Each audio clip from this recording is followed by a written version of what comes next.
Hello mga Mars, welcome back to my channel.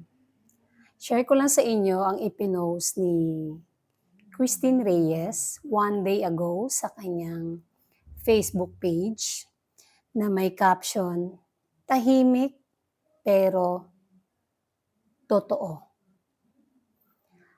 At hinangaan ng karamihan ng mga netizen ang larawan na ipinost ni Christine Reyes, mga Mars, dahil hindi siya nagdalawang isip na mag-post ng photo na kasi alam naman natin ngayon na puro mga filtered ang mga photo na nakikita natin sa SOCMED. Pero si Christine Reyes, pinakita niya kung ano siya ngayon.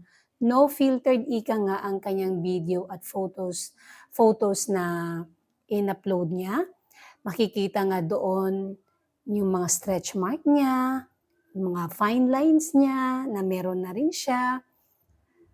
Kaya naman talagang nagustuhan ng iba, ng karamihan, ang aura niya ngayon.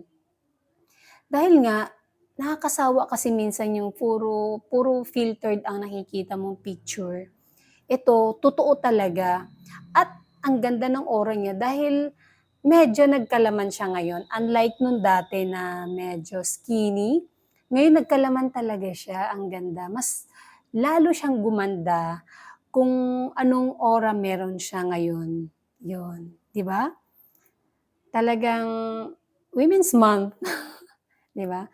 Dapat naman talaga hindi natin ikahiya kung tayo ay tumanda na. Pakita pa rin natin kung ano talaga tayo, especially artista. Kasi syempre artista, sanay tayo na makikita silang maganda.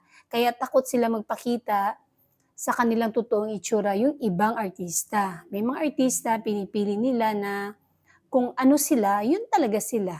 Like Christine Reyes, pinakita niya kung ano makikita niyo sa katawan ko. Like Andy Eigenman, wala siyang pakialam.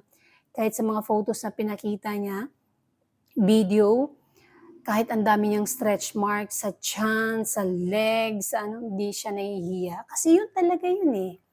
Yun ang tatak bilang babae, lalo na nagbigay ka ng buhay dito sa mundo.